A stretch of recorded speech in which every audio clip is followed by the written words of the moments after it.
So, out of curiosity, I wonder what they have for mobile radios. We see these TYTs all the time. What is this? This is the 778 UV, and it's based off of the Striker type of 10-meter radio they used to make. They look really, really kind of plasticky to me. I haven't had a chance to mess around with one because at the price point, you can usually buy a VHF or UHF radio for around the same price from ICOM or Yaesu. And so, also don't think that these put out 50 watts. I think it also says, what is there? Why would this radio have a choking hazard? Warning, this product contains small magnets. Swallowed magnets can stick together across intestines, causing serious infections and death. Seek immediate medical attention if magnets are swallowed or inhaled. I have no idea how the hell you could inhale a magnet. But apparently they thought that it was worth mentioning. So let's see. So it says it's FCC approved. 200 programmable memory channels.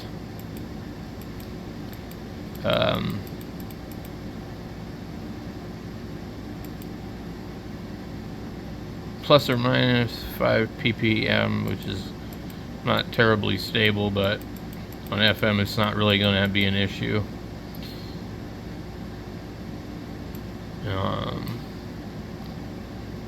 Let's see.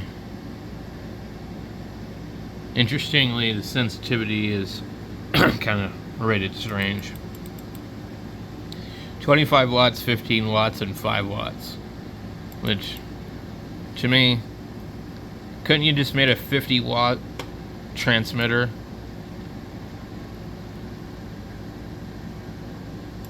So we have those, a couple of other ones. Need this B-Tech thing. That was 50 watts though. A Retivis version. Redodity, different ones, 50 watt one. These are all kind of expensive for what they are. And then we see these QYT ones. Those are kind of interesting. Some other ones where everything's on the microphone, which is actually kind of neat. I think I actually kind of like that idea a little bit better. Oh, that's a GMRS. Here's another QYT. Here's an ICOM. I don't think that radio costs that much if you buy it from other sources, but I'm not 100% sure about that. Maybe it is. These are generally pretty nice radios. It looks like the head unit to the radio is larger than the rest of the radio. I'm wondering if maybe this is one of those ones that attaches kind of strange. It's probably sold by Gigaparts. I was going to say HRO, but you only get one picture.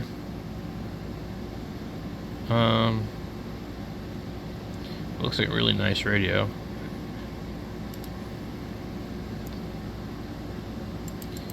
Let's see, we have this one. Actually, I like the look of this one better than these kind. $100. This is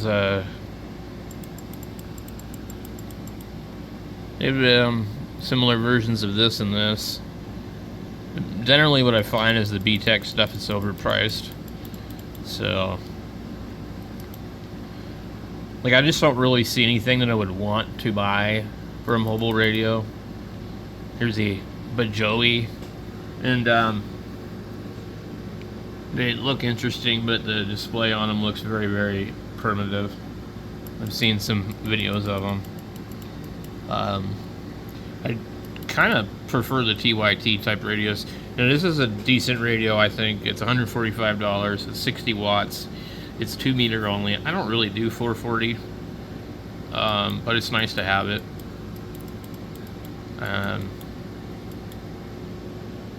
Here's a different type of TYT right here. It says it's waterproof. I don't know. Is it waterproof? It's an expensive Yaesu FTM 300 DR.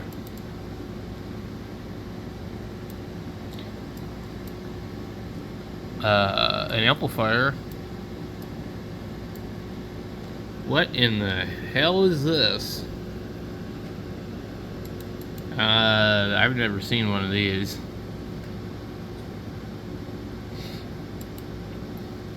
And it looks like it's a screen out of a different radio. If I can get it to show up here. It looks like a Radtel screen. Han Creek. It totally looks like a Radtel screen. But there's some weird radios coming out.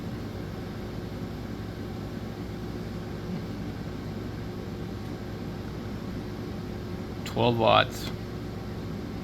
$129. Eh. What's this thing? This looks really weird too.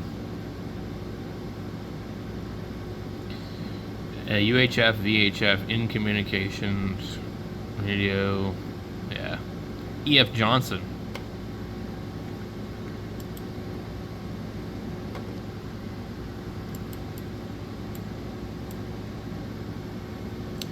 I have one of the old versions of this. I don't know how much this costs now.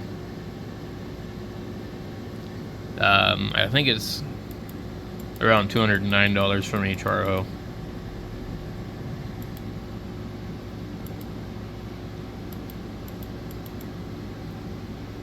So they don't really, seem to want to cater to the mobile market, really. It's an expensive DMR radio.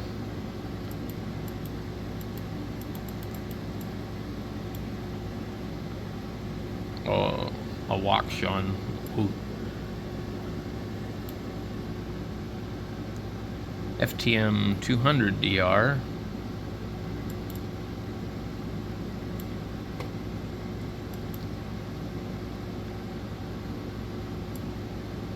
There's a QYT. There's the quad radio. I've always wanted one of these. They had a TYT and an Anytone version. They're both very similar. And then a Yaesu one that looked really similar.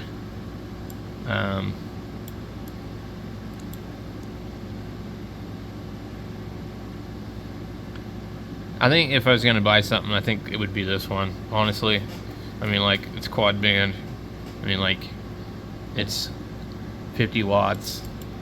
And Anytone has a pretty good track record. So the 7900, isn't there a Yaesu 7900?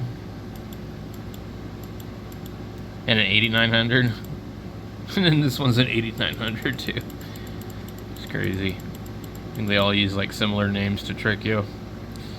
$127 for a 65 watt VHF radio is pretty damn good.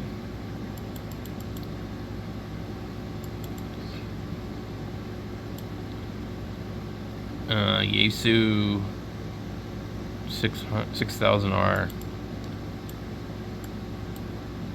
GMRS radio for $87, 20 watts.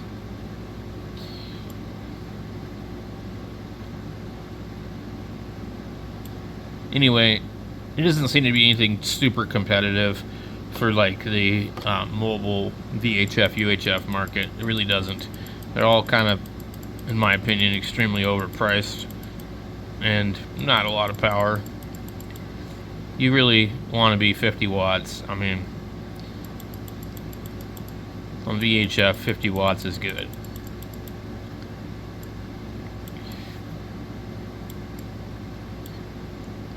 Yeah, I don't really see anything other than the TYT and Anytones, that I would really trust.